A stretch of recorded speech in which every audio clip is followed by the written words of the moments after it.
번역식 뺄 수 있는 한 다 빼겠습니다. 시민과 직접 가까이 소통하기 위해서는 불필요한 의전, 형식, 그리고 권리 저는 싹 빼야 한다.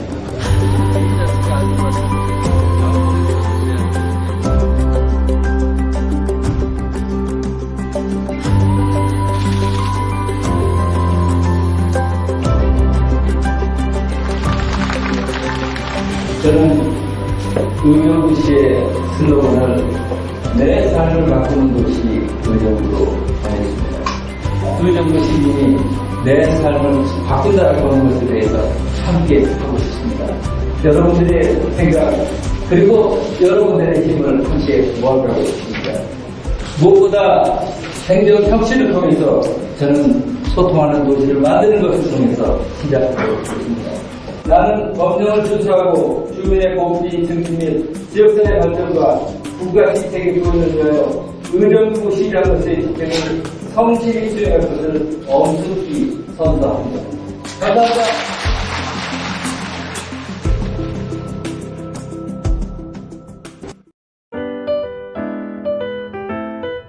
내 삶을 바꾸는 도시 의정부 시장 김도근입니다. 이시더라고요. 의정부에서 나도 잘하셨다고. 네, 제가 의정부 금호동에서 태어났습니다. 당시 금호동에 미군 부대가 많이 있었는데 저희 아버님이 그중에 미군 부대 하나의 군원으로 일을 하셨습니다. 그래서 6살쯤 됐을 때 아버님이 다쳐서 미군 부대를 그만둘 상황이었었는데 그래서 이제 의정부에서 좀 떠나서 양주라고 하는 곳을 이사를 갔고 양주에서 초등학교, 중학교를 다녔지만 고등학교를 의정부 공고를 다니면서 다시 의정부가 인연이 계속 이어지고요. 제가 이제 공고를 졸업하고 공장에서 일도 하고 보일러실에서 일을 하다가 늦깎이로 27살에 이제 대학을 갔습니다. 성균관대학교를 갔는데 성균관대학교에서 당시에는 제가 27살에 가니까 졸업하면은 대기업도 들어갈 수 없더라고요. 연령 제한이 있고. 근데 행정공무원은 고시는 35살까지 되더라고요. 그래서 고시를 준비했는데 다행히 31살에 졸업하던 해 시험을 합격해서 공직생활을 시작했습니다. 공직생활을 시작하면서도 자연스럽게 이제 의정부가 제 머릿속에 있었고 그런 것이 인연이었던지 의정부 부시장으로 지금부터 11년 전에 부시장으로 있었고요. 또 의정부하고 인연이 또 계속 이어져 오게 되면서 2017년도에 이 경기도 북부 전체를 관할하는 행정부지사로 오게 되면서 더 인연이 있었죠. 그래서 자연스럽게 의정부는 그냥 제 삶의 중심축이었고 그리고 또 그게 인연이 되었는지 올해 또 시장을 하게 되고 네, 축하드립니다. 감사합니다.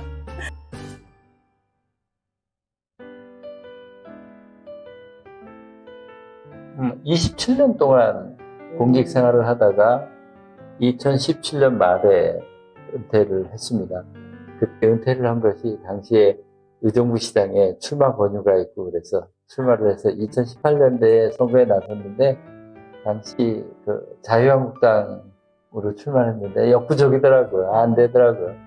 그래서 또 선거를 끝나고 나서 그런 생각이 들더라고요.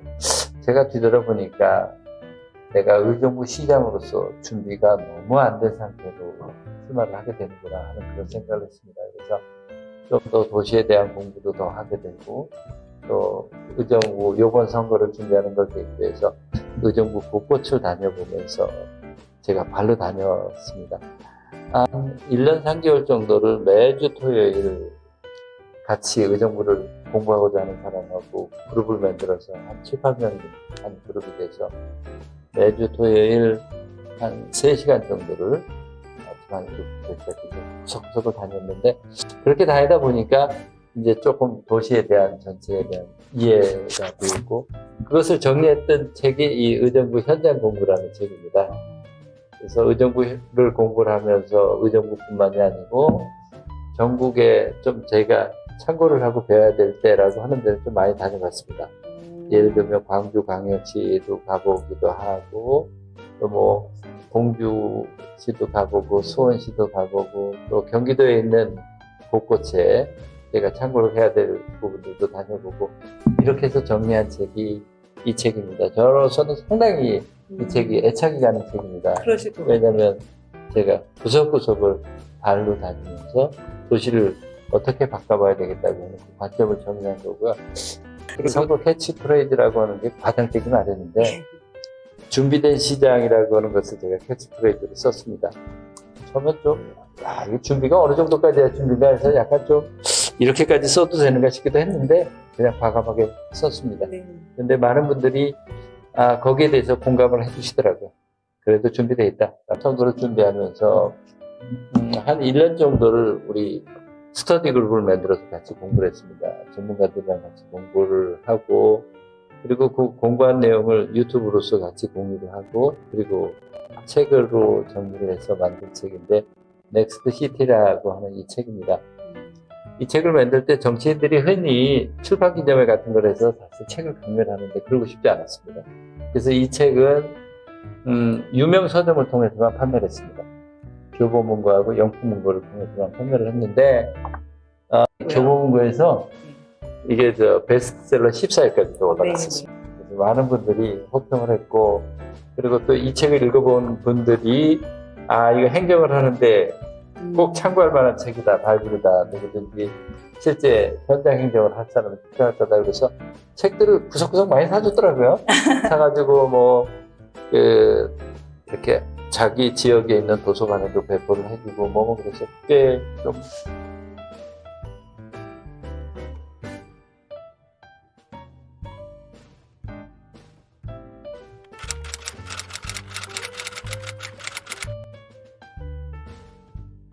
우선 책을 쓰면서, 특히 정치인들이 책을 쓰면서 이렇게 현장을 발로 쓰고 그 발로 다니면서의 느낌을, 그 대안적인 제시라는 게 사실 신선했죠. 그리고 또 책이라는 게, 이 책의 제일 큰 장점은 그림이 많아서 빨리 볼 수 있다는 겁니다. 우선 내용이 내가 일상적으로 느껴지는 그런 내용들이기도 하고요. 저도 행정을 하면서 나름대로 이런 현장을 방문해보기도 많이 했지만, 자동차를 통해서 여기서 목적지로 가서 그 목적지만 둘러보는 것은 굉장히 한계가 있습니다. 그런데 내가 직접 발로 걸어가면서 보면 그 속에 있는 하드웨어도 보이지만 그 속에 살아가고 있는 사람들과의 만남 속에서 서로 도시가 어떻게 만들어져 가야 되고, 그리고 도시라고 하는 게 결국은 많은 사람들의 생각과 그리고 그들의 삶이 뭉쳐져 있는 곳인데, 그것에 대한 새롭게 이해를 하는 계기가 되고 해서, 이번 선거를 준비를 하면서 나름대로 제가 시장이 되기 위한 준비를 어느 정도는 하고 했다라고 하는 그런 생각이 들었습니다.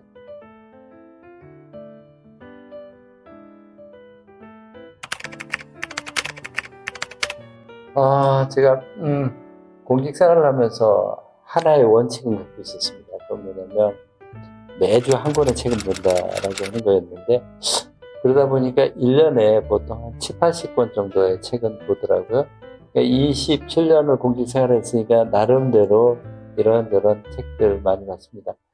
제가 제일 좋아하는 책들은 아무래도 역사와 관련되는 책들을 많이 했는데, 혹시 추천을 하나 한다라고 하면 저는 이번에 이 넥스트 시티라고 하는 책을 하고, 그 다음에 현장을 다니면서 제가 영감을 가졌었던 도시의 미래라고 하는 책을 좀 추천을 하고 싶더라고요. 그러니까 도시라는 게 도대체 어떻게 만들어지는 것이고, 또 우리가 도시에 무엇을 원하는 건지, 이건 또 어떻게 가는 건지, 이런 부분들에 대한 좋은 시사점을 얻을 수 있는 책이라서, 특별히 그렇게 생각하는 건, 우리 국민의 이제 90% 넘게가 다 도시에 삽니다.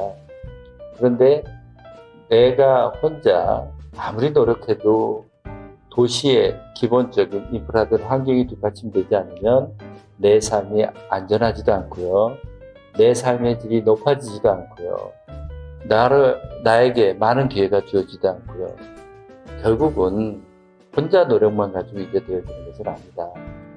도시라고 하는 환경을 같이 잘 만들고 인프라를 잘 만들고 해야지만 우리가 지향하는 그 삶을 뒷받침할 수 있다라고 하는 그런 생각에서 도시라고 하는 것들을 우리가 새롭게 보고 그 좋은 도시를 만드는데 같이 머리를 맞대야 되겠다라고 하는 그런 생각을 갖게 되는 책이어서 도시의 미래를 추천해드리고 싶습니다.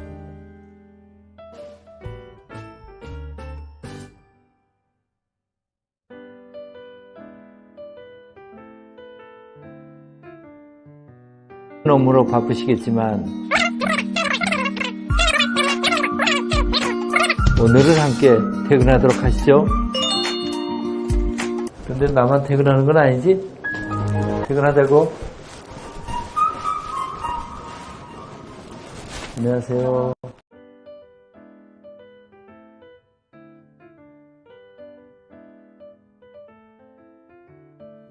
저는 도시에 있어서 가장 리더로서의 역할에 가장 중요한 건 도시를 어떤 철학과 가치로 보느냐라고 하는 것에 대한 자기적으로 분명하냐라고 하는 게 대단히 중요하다고 생각합니다.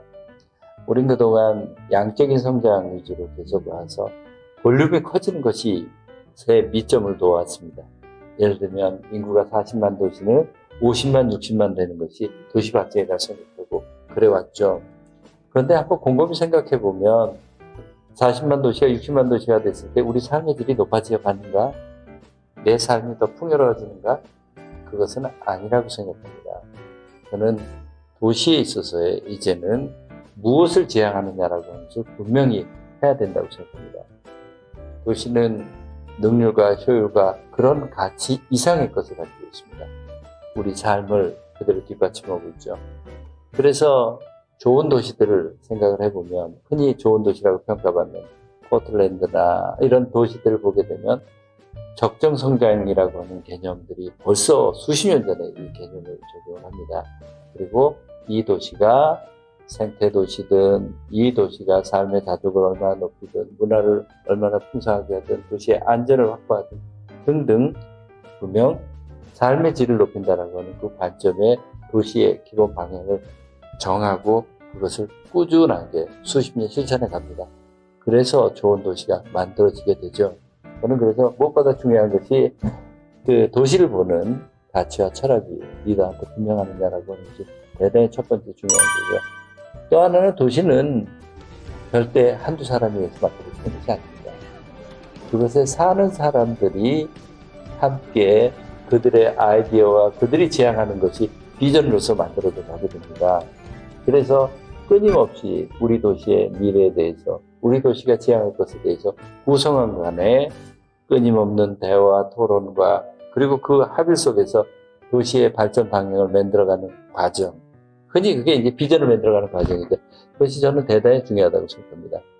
그리고 또 중요한 건 그랬을 때 그것을 코어에서 일을 할 수 있는 사람들에 대한 그 추진력의 문제죠. 아마도 우리 도시의 상황을 생각할 때 가장 추진력의 핵심은 의정부 시청의 공직자들이 가장 추진력의 핵심이라고 생각합니다. 그래서 내부 구성원들 사이에 도시가 지향하는 방향 그리고 행정을 어떻게 해야 되겠다라고 하는 것에 대한 공감대, 정책 방향을 어떻게 만들어가는 것 이것이 바로 도시를 바꿔가는 혁신이고 혁명이라고 생각을 합니다.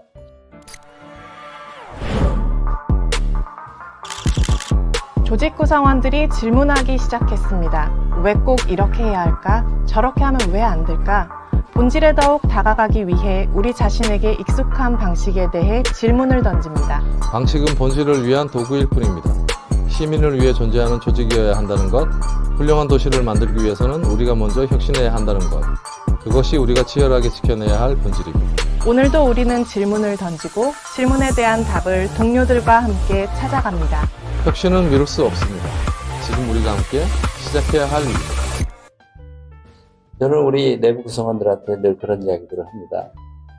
새로운 일에 대해서 도전하는 것을 주저하지 마라. 늘 해왔던 그 패턴 속에 사로잡지 마라. 갈등에 부딪히는 것을 두려워하지 마라. 물러서지 마라. 요즘에는 이 이해관계가 복잡한 도시에 있어서 무엇 하나 변화시킨다는 그 자체는 또 하나의 누군가에게는 기득권의 침해가 되는 것입니다.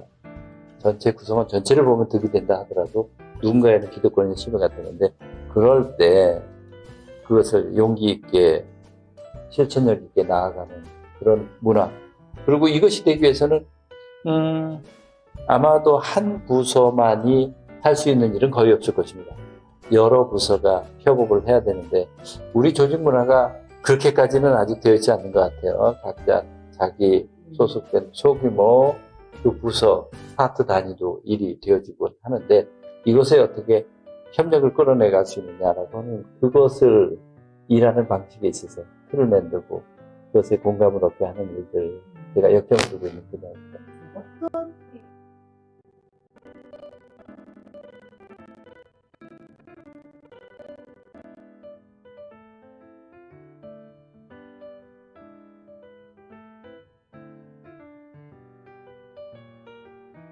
가장 중요한 건 그래서 비전을 공유하도록 하는 것이 정말 중요합니다. 비전을 통해서 큰 목적에 우리 작은 개인의 이익을 양분할 수 있는 힘이 생기게 되는 거죠. 그래서 분명 현실성 있고 그리고 도전할 만하다라고 하는 그런 비전을 만드는 것이 굉장히 중요하고요. 두 번째로는 역시 소통의 문제입니다. 그래서 제가 계속 강조라고 하는 것이 현장에서 많은 분들을 만나려고 합니다.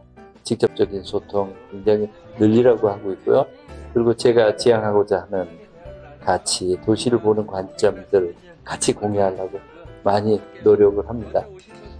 또 이것을 같이 정말 도전적으로 움직이고 협업하려고 하는 이 코아 우리 공직자들을 움직이는 데 있어서는 자기 일에 대한 보람에 대한 평가 굉장히 중요하다고 생각합니다. 결국은 일에 대한 성과를 결국 구체적으로 나타나는 것이 이제 인사 문제로 나타나게 되는데, 인사 문제를 공정하게 성과 중심으로 하는 그런 체제입니다. 저는 앞으로 인사를 하면서 제가 공언을 했던 것이 있습니다. 우리 공무원들이 이제 금평이라고 하는 걸 통해서 어느 정도 이렇게 승진의 가능성이 있는 사람들이 한 5배 정도로 되면 그 중에서 제가 이제 승진을 할 수 있는 사람을 선택하게 되는데, 그 선택할 때 저는 두 가지만 보게 될 거다. 하나는 새로운 일에 정말 주저하지 않고 도전하는 일이 무엇이 있느냐라고 하는 것을 하고요. 또 하나는 얼만큼 다른 부서와 내가 능동적인 협력을 하느냐라고 하는 것만을 보기로 했습니다. 그래서 3달에 한 번씩 분기별로 자기가 한 것에 대한 리포트를 쓰게 됩니다. 그러니까 리포트가 뭐 복잡하지 않습니다. 제목만 써도 저는 다 압니다. 이게 무슨 일인지. 그것을 리포트를 한 것이 계속 개인의 인사 파일에 누적이 될 겁니다. 그러면 한 2, 3년 정도만 지나게 되면 그 사람이 어떤 마인드로 어떤 스타일로 일했는지에 대해서 그것이 저는 하나의 조직 문화가 될 거라고 확신을 합니다. 그러면 분명히 일하는 것도 달라지고, 그리고 어떤 일을 할 때 가장 중요한 건 자기 확신이라고 하는 것입니다. 확신이 있어야 용기도 생기고 그래야 돌파해 가죠. 그런 문화가 만들어 가는 것, 저한테 중요한 과제이기도 하고 한번 꼭 도전해보고 싶은 저의 미션이기도 합니다. 굳게 닫혀있던 출입문이 열렸습니다. 엄숙한 공간이었던 시청 로비가 시민 곁으로 돌아왔습니다. 어린이들이 상상한 그림들이 전시되는 갤러리가 됐고, 발달장애인들이 만든 작품들이 소개되는 전시장이 됐습니다. 발달장애 인식 개선 강사들의 클래식 연주가 울려 퍼지기도 했습니다. 이 공간에서 어떤 이야기를 또 나누면 좋을까? 우리는 오늘도 설레는 상상을 합니다. 열린 행정, 그것은 결국 마음을 여는 것입니다. 시민을 신뢰하는 행정, 시민에게 신뢰받는 행정, 의정부는 새로운 변화를 만들어가는 중입니다.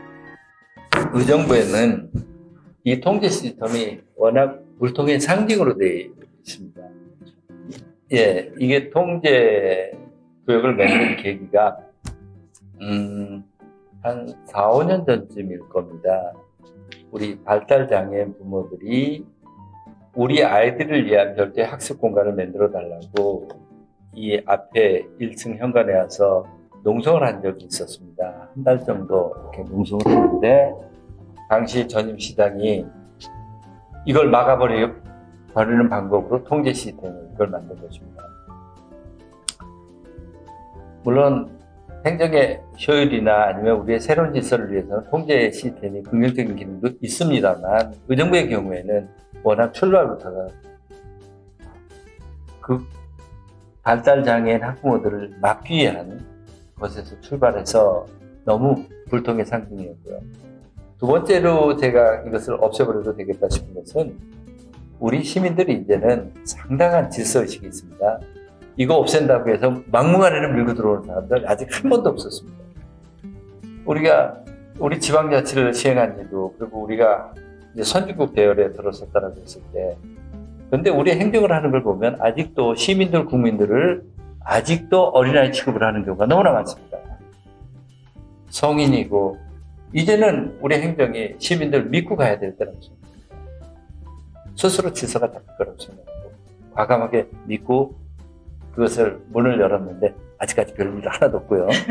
그리고 그 공간을 시민들의 공간으로 했는데, 그래서 처음에 7월달은 우리 지역아동센터의 아이들이 시와 그림을 그린 것이 전시가 됐고요. 두 번째 달에는 발달장애인 자기들 작품이 있었고요.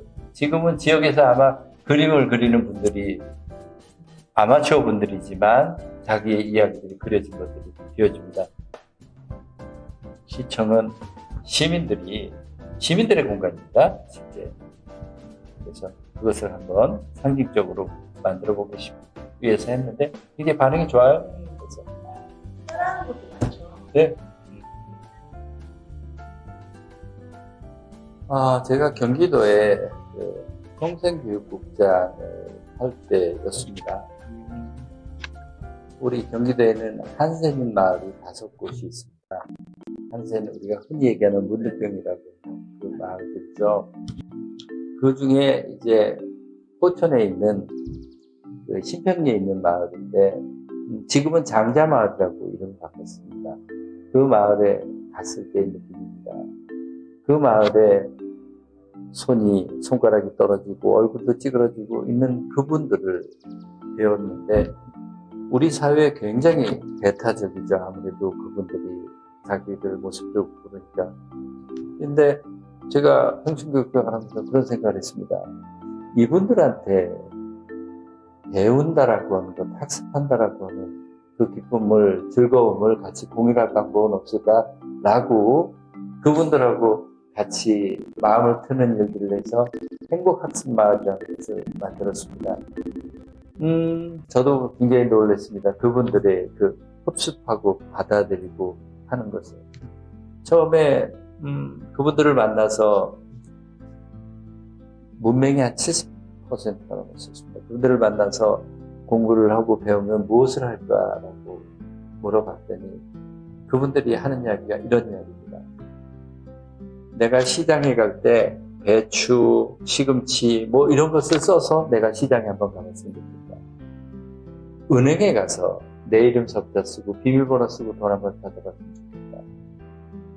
손주 아이들이 동화책을 가지고 와서 읽어달라는데 저리가 하고 쫓아버리고 내가 얼마나 울었는지 알아. 저리가 쫓아버린 게 내가 글을 모르니까. 한 분은 그런 얘기를 하더라고요. 장구 좀 한번 배우고 싶다. 내 손가락이 없는 이 주먹진 손에 피가 나도록 두들기고 내 가슴속에 응어리를 한번 풀고 싶다. 뭐 이런 이야기들입니다. 내가 그때 그걸 들으면서 결심을 했어요. 정말 이분들한테 내가 배울 공간을 만들겠다. 그래서 그 행복학습마을이라는 것을 만들어서 그분들한테 기회를 주고 같이 공부를 했는데 정말 열심히 하더라고요. 그러면서 이제 그 어머니들을 중심으로 해서 한센인 어머니들 중심으로 해서 합창단을 밴드를 잡고 이제 공부도 하고 합창단을 만들었어요. 그래서 이분들을 제가 경기도 내에 있는 곳곳 행사가 있을 때마다 그분들을 나서라고 했어요.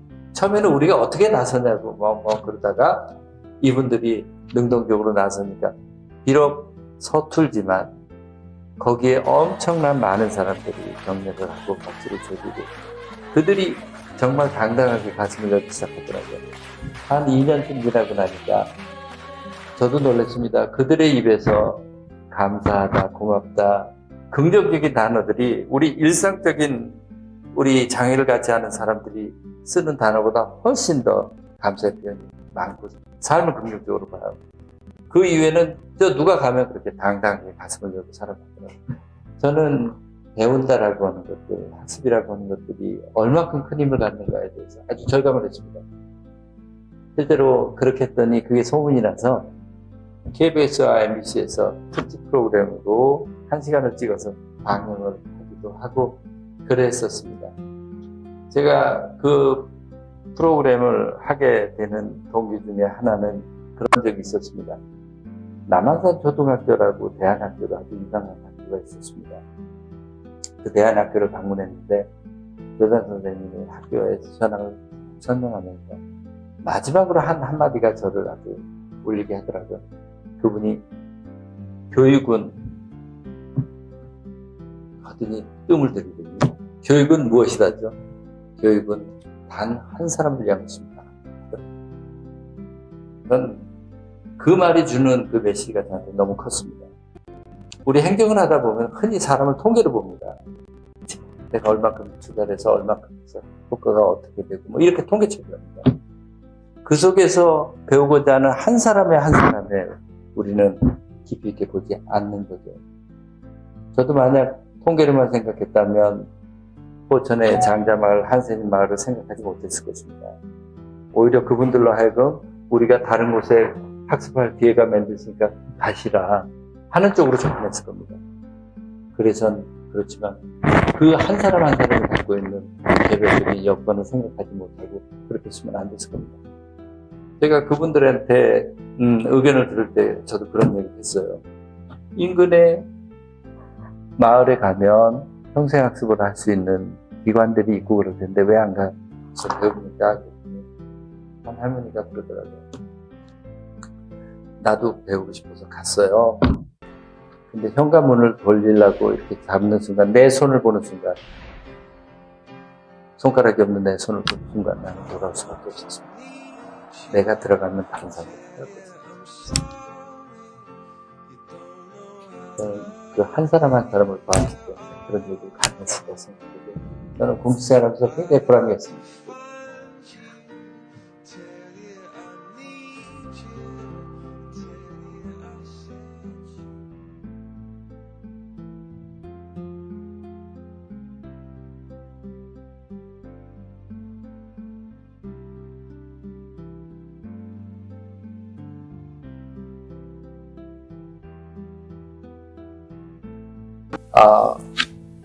그동안 우리 사회 구성원들에 대해서 부분으로 이렇게 접근하는 그런 경향이 많이 있었죠.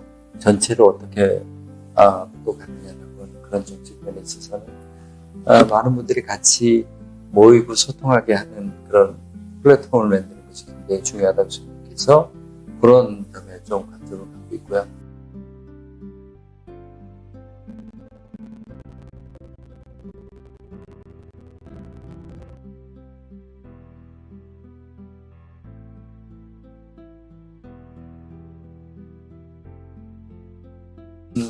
구체적으로는 청년들이 자기 목소리를 얼만큼 능동적으로 내서 정책에 반영시키느냐라고 하는 것에 대한 자율성을 주는 그런 프로그램들을 많이 운영하고 있습니다.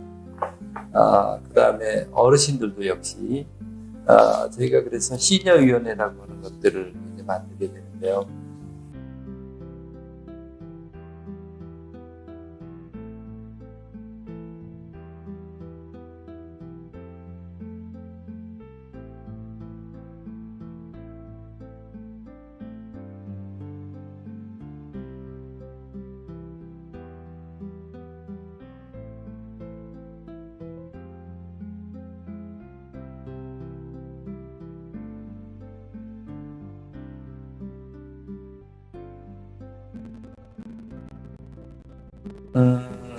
제가 넥스트 시트라고 하는 것을 준비를 하면서 공부를 하면서 그 중에 한 파트가 고령 친화라고 하는 측면이었습니다.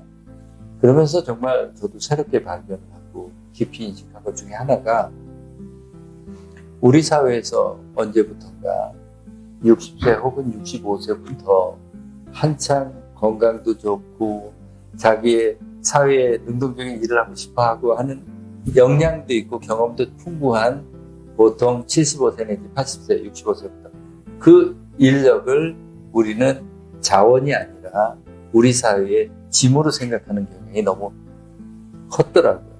왜 그런 현상이 생길까라고 봤더니 우리 제도가 무조건 60세 되면 은퇴하기 시작하고 65세 되면서부터는 우리 다른 사회 구성원들이 일할 수 있는 사회 구성원들이 그들을 부양해야만 된다라고 하는 인식 속에서 모든 제도와 시스템이 만들어져 있는 것이죠.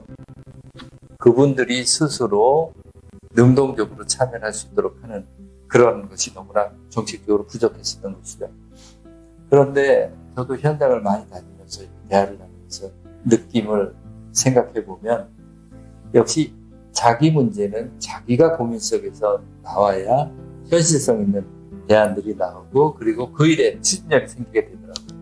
그래서 저는 우리 의정부 시의 65세부터 79세 그분들이 중심이 된 시니어위원회를 만들어서 그분들이 능동적인 정책들을 제안하고 우리 행정이 뒷받침하게 되는 그런 모습을 가려고 합니다. 그 속에는 이제 여러 정책들이 나오게 될 텐데 청년들과 함께 하는 것도 있을 것이고 여러 가지가 있을 것이라고 생각합니다. 저 역시 기대를 많이 합니다. 어떤 정책이 어떻게 나올지 저도 잘 모르겠습니다.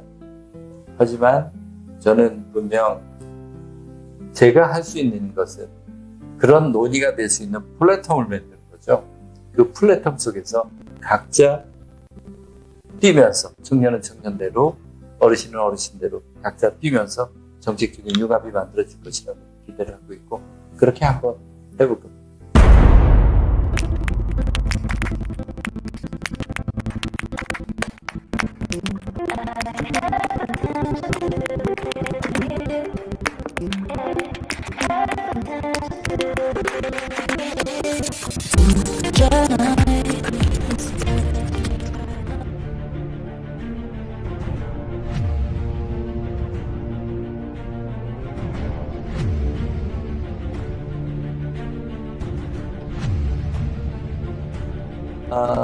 우선 아시아 모델 페스티벌을 하게 되는 이유 중에 하나는 의정부에 대한 긍정적인 정체성을 꼭 만들어 보고 싶습니다. 아직까지도 의정부 하면 군사도시의 이미지가 너무 강합니다. 그리고 좀 더 문화 행사를 하더라도 좀 수준 높은 그런 문화 행사를 적극적으로 도전해 보고 싶은 겁니다. 잘 아시는 것처럼 모델 페스티벌은 직업인으로서의 모델을 양성한다는 그것도 있지만 뷰티 산업, 패션 산업을 이끌어가는 핵심이 바로 모델 페스티벌입니다. 그걸 통해서 자연스럽게 의정부가 그 기능의 중심에 서게끔 하고자 하는 의도 속에서 아시아 모델 페스티벌을 10월 달에 하게 됩니다. 어디에서 개최하나요? 메인 행사는 의정부 실내체육관에서 주 메인 행사는 하지만 10월 1일부터 15일 정도까지 한 15일 정도 의정부 전역에 상업지역에서 저녁 행사가 일어나게 될 것입니다. 예를 들면 의정부의 상업동굴된 행복로에서 모델들과 같이 하는 행사들이 계속 이어지고 저기 밀락동에 있는 로데오 거리 사건 등등에 있어서 여러 프로그램들이 동시에 진행이 되어갑니다. 제가 2016년도에 수원 부시장으로 있을 때 아시아 모델 페스티벌을 유치해서 행사를 해봤습니다. 당시 2016년도가 수원, 화성 방문의 해여서 제가 여러 프로젝트를 많이 프로그램을 운영해봤는데 역시 사람들을 끌어모으는 데는 모델, 잘생긴 미남, 미녀가 사람을 끌어모으는 데 최고입니다. 사람들을 많이 끌어모으고 그리고 그들과 같이 이렇게 거리를 같이 걸게 되면 많은 사람들이 함께 호응을 하면서 하게 됩니다. 그런 걸 통해서 자연스럽게 좀 의정부만의 긍정적인 정체성을 꼭 만들어 보고 싶은데 기여하고 싶습니다. 의정부를 이렇게 보면서 의정부의 가장 큰 현안이 뭘까 생각해보면 역시 일자리 문제입니다. 우선 의정부 실업률이 높습니다. 특히 청년 실업률이 높습니다. 그리고 더 제가 주목하는 것은 의정부에서 직업을 갖고 있는 분들의 일자리를 통한 생산성의 문제입니다. 흔히 얘기하는 1인당 GRDP라고 하는 것입니다. 1인당 GRDP가 경기도 전체 평균적으로 보더라도 굉장히 하위권입니다. 절반 수준입니다. 결국 일자리의 질이 그만큼 좋은 것은 아니라는 것입니다. 그 이유는 의정부의 산업구조 자체가 소상공인 중심입니다. 과거에 경기 북부의 중심 지역으로서 이곳에 사람들이 모여서 생활하는 그 중심이었기 때문에 소상공인 중심으로 이렇게 되어 있었습니다. 한때는 경기 북부의 어느 지역을 가더라도 의정부를 거쳐서 가는 구조였었습니다. 그런데 지금은 이제 그 외곽으로 도로들이 다 나오면서 의정부를 굳이 오지 않아도 되는 이런 구조가 되어버렸습니다.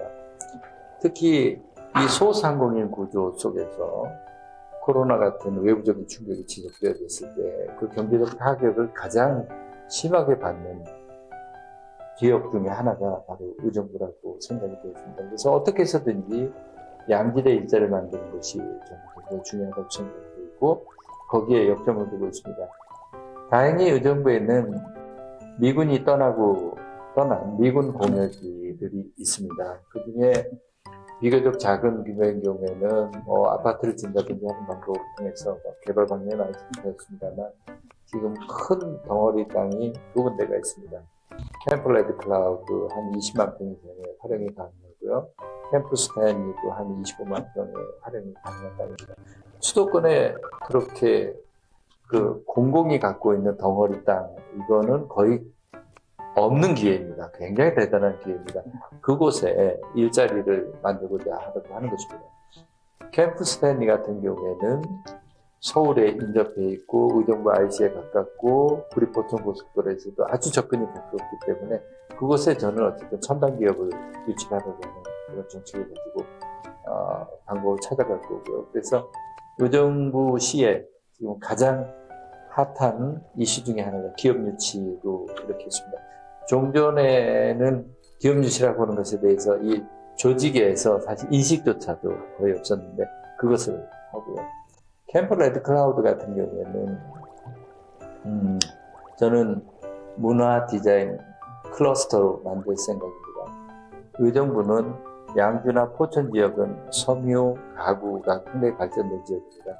그곳에 디자인이 접목이 되고 문화가 접목이 되는 그런 역할을 한다면 굉장히 부가가치 높은 것이 될 수 있다고 보여집니다. 캠프 레드클라우드는 한때 우리 미군의 전력을 전체 지휘하는 그런 위치에 있습니다. 요즘은 어떤 형식의 도시를 개발하든 어떤 형식의 지역을 개발할 때 그 지역이 갖고 있는 역사, 스토리를 살려가지 않고서는 성공하지 못합니다. 미군이 70년대에 주둔했었던 그곳에 미군이 있었던 곳을 새롭게 문화와 디자인의 클러스터로 만든다면 세계 유일의 장소가 될 것입니다. 전 세계 어디에 그렇게 대규모의 미군의 기지가 새로운 문화의 중심이 되는 것은 아마 없을 것이기 때문에 그곳에 대한 독특한 스토리가 있어서 저는 성공할 거라고 보여지고요. 현재 그 방향으로 그것을 구상을 하고 지금 계획을 만들어가고 있습니다. 의정부를 만드는 힘은 무엇일까요? 옛것을 잊지 않는 기억력, 열정이 솟구치는 추진력, 내일이 기대되는 잠재력, 저만 나의 힘들이 모여 47만 시민의 삶을 바꿔갑니다. 미래의 가치와 기회를 새롭게 열어가는 의정부가 시민과 함께 시민을 위한 도시로 나아갑니다. 풍부한 상상력과 창의성으로 새로운 문화가 태어나고 넓고 깊은 사고의 폭으로 꿈은 다양해지며 그 꿈들을 이루어가며 달라지는 내 삶을 경험합니다. 내 삶을 바꾸는 도시 의정부.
중랑천이 이게 의정부가 이렇게 있으면 의정부의 국도 1호선 또 그다음에 철도 옆에 중랑천이 이렇게 흐르고 있습니다. 자칫 잘못하면 중랑천이 도시를 양분하는 기능을 할 수도 있지만 또 관점을 달리하면 이 하천이 우리의 여가 공간, 우리의 휴식 공간의 중심이 될 수 있다면 양쪽에 분리된 것을 하나로 모을 수 있는 곳이기도 하겠다 싶어서 저는 중랑천의 역할에 대해서 제가 관심 있게 늘 지켜보게 됩니다. 자주 가보니까 좋아하게 되기도 하고요. 그렇다고 지금 현재 중랑천의 모습을 제가 만족한다는 것은 아닙니다. 하지만 그것을 한번 멋있게 바꿔보고 싶습니다. 지금 현재 중랑천이 양주부터 시작해서 의정부 그리고 서울에 노원구, 도봉구 이렇게 쭉 이어서 서울로 가게 되고 한천의 입구까지 가서 이제 한강에 연결되게 됩니다.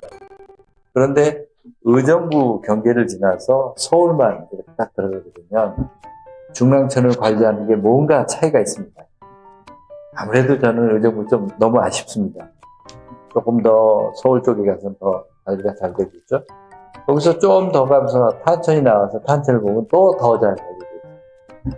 그리고 강남 쪽에 가서 양재천을 관리한 걸 보면요. 정말 부럽습니다. 저는 양재천 수준으로 중랑천 만들어가는 게 제 목표입니다.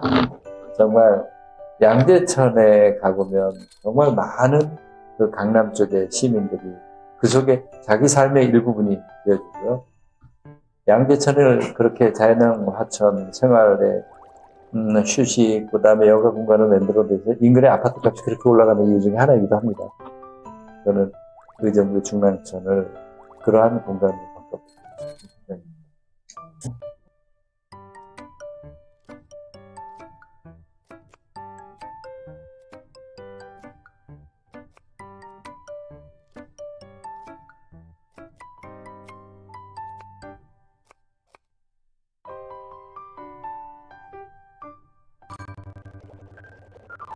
변화의 중심, 기회의 경기, 김동근입니다.